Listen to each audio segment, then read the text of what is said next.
Antimong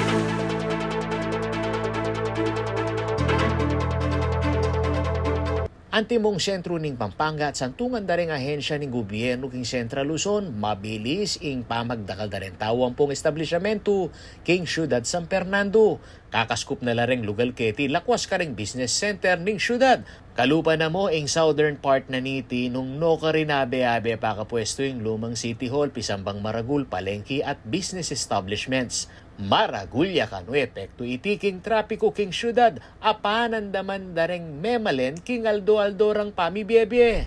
Yes sir, pagka tsumurin kasi kan tao yan, nung ayusan din time management do. Para magpondo lamang pilang minuto para kang pamagbiyahe do. Para iwasan da malate sir kang obrado. Yes sir, sana magpainaw na ako nung mo traffic sana eh. Nung masalesela ang dalan, nung masalesela ang driver, yan. Yan, usually na mag-cause traffic kasi eh. Tsumurin kan tao sir. Mumunang dili sa iyong oras. Like for example, nung ating kang kasabing tao, there is a possibility that you will become late. But of course, you need to consider that traffic. Kasi kaning Pilipinas, lalo na kaning Pampanga, tana iwasan pin. Siguro para ka na ako, yung number one mong opinion ko para mabawasan ng traffic is siguro bawasan laretang saken. Na like for example, nung metong kamo, king metong nga pamilya, one car mo para at least, alam makatakarakal din saken, at least mapabawasan ng traffic. Bad news ya po yung traffic kasi dakal malilate king gopro, tsaka kare mag-aral po, halos misa malilate la kasi king traffic. Yung sa oras bossing na masyadong nagkukonsumo ng oras. Tapos lalo na pag nagmamadali, nalilate sa klase, kunyari, late ka na nagising, tapos traffic pa, naapektuhan yung oras. Kapag nagmamadali, yun din. So, mahirap. King obserbasyon na ng City Public Order and Safety Coordinating Office o CPOSCO, maragula volume da ring saken, ing mayakit ka ring dalan, papunta ka ring business centers ning syudad. Ing development talaga, dapat makasettle mo kay metong nga lugar. Uling, patse makaniting gewata mo, magka-problema ta naman pinketang traffic. Na keng kasalukuyan, itangaman man yung actually may itong yakareng recommendation may pinita, kailangan talaga may bayo kaisipan ng tao in terms of transportation.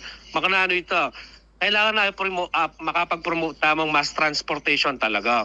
Metong yakano ing trapiko at congestion karing bunga ning progreso. Mupin kailangan niya pang misama sing urban development plan ning syudad. Agpang kimpamuntok ning City Public Order and Safety Coordinating Office ay Louie Clemente.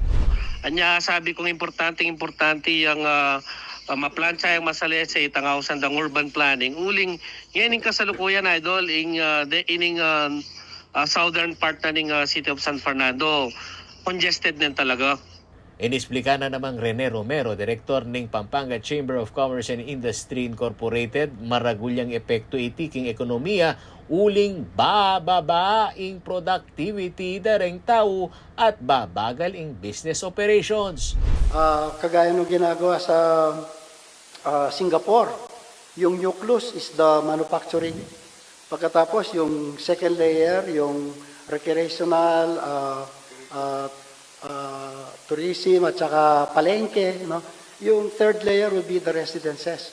So yung mga trabahador, maglalakad 5 to 15 minutes. So pagdating nila sa trabaho, fresh pa sila. Unlike ang nangyayari ngayon, galing siya ng Arayat, pupunta siya ng Clark. No? Ang travel niya, mga 2 hours. So pagdating niya sa trabaho, medyo pagod na siya. So yung productivity niya, in fact, natatalo ang bansa natin sa karatig bansa natin. Ang productivity natin mababa. Samantala, kayabe ka ring meging kimut bang lumuwala sing southern part ning syudad ing pamaglipat ka ring aliwang city government offices king mitalakad as City Civic Center king Barangay San Isidro. Kasalukuyang mayaki la ka rin ding Command Center City College at miyaliwa pang opisina. Para kang Romero, ing peka solusyon kay problema ng harapan na king urban development ding hanggang lugal keti Pampanga, apin in Pampanga Megalopolis Plan 2017-2040. Pepagawa na iti ning dating presidente at ngeni 2nd District Congresswoman Gloria Macapagal Arroyo, king sikat ay international urban planner ay Architect Jun Palafox. Balang Balen at syudad ating makadisenyong Agropolis, Ecopolis, Aquapolis, Atropolis areas. Makapalubya king Atropolis Plan o Airport-Driven Business Technology and Logistics Center ing syudad San Fernando. Ganang Romero, ngening yarining pandemya, ala na lang sangkan ding local government units, bang etuki king Megalopolis Plan. Maganda yung plano actually. Pero nag-pandemic. I hope it's a reminder na dapat siguro kapag nakausap natin ng mga local officials natin, baka pwede nating i-revisit sa kanila. Baka pwedeng implement. Samantala, makapalub mo naman king Megalopolis Plan, ing pamanyalese kareng dalan at pamagbuong masanting nga mass transport system. Ako yung kayong talasuyo ay Paulo G. Santos, ating pusong makabalen.